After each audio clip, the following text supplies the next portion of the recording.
Hi ladies and gentlemen, back for another math lesson, new chapter, new week, new day. Talking about systems of equations. Shouldn't be totally unfamiliar for you, but this is where we're going to start really getting into some good math. My hope is that after you watch today's video, you'll be able to identify the three types of systems and solve some systems by graphing. And yeah, should be okay. We're going to try and keep it fairly simple. If I remember the homework correctly, there was one hard one, but the rest I think you guys will be okay with. Write this definition down. A system of equations is two or more, but we're always going to deal with two equations, both graphed at the same time. And the solution to the system is the point or points, we're just going to have one, that makes both equations true. Okay, let's read that more simply.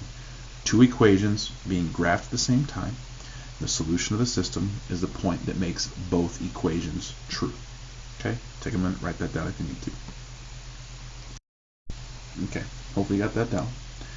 Now, this is an example, actually there's two examples of systems of equations, right? We have a red graph and a blue graph, a red graph and a blue graph.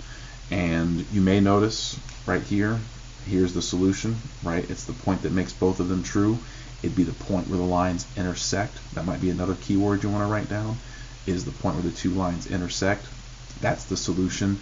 The point where they intersect represents the xy coordinates that would make both equations true. So intersections are going to be a really important part of what we're doing in this section. Meanwhile, you may also notice that these two lines are, say it, parallel, thank you. And parallel lines, we know, don't intersect. So right up front, I'm telling you, we're going to have some times where there's no solution. So be on the lookout for that. But this is our general case.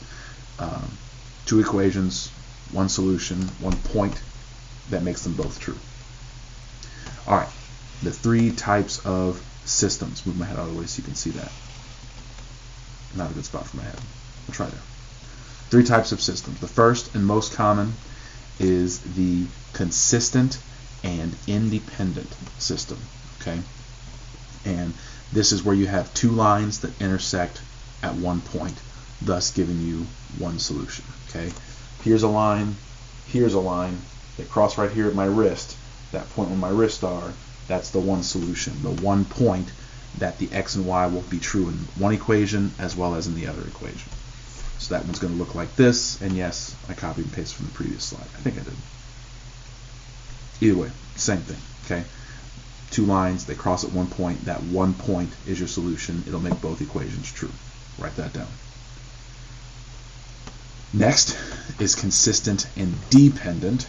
Okay, consistent and dependent.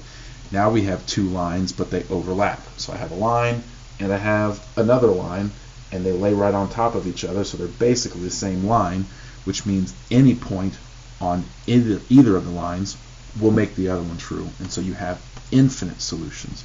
So when you go to graph these, you'll just see one line. It might be a little darker if you're doing it by hand and you actually color over it twice, but otherwise you're graphing two lines that are mathematically equivalent. They're the same line.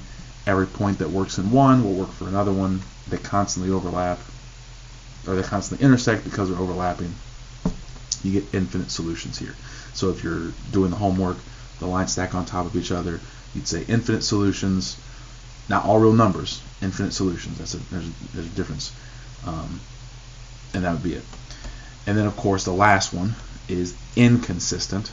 Okay, and this is for the two lines that never cross or never touch. Okay, so two lines that never touch, two parallel lines, and therefore since they never touch, there's never a pair of xy values that will make both of them true. So therefore there's no solution, and it'll look something like this. We talked about it in the previous slide.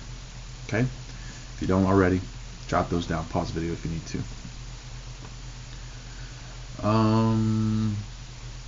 Cinco de Mayo. Cinco de Mayo. Okay, we're doing this video in two parts because I'm going to show you guys exactly how I want you to do this with the homework. We are going to be using Desmos again to graph. Get hype. So yes, you're all set here. Cinco de Mayo. Love you. Catch the next video.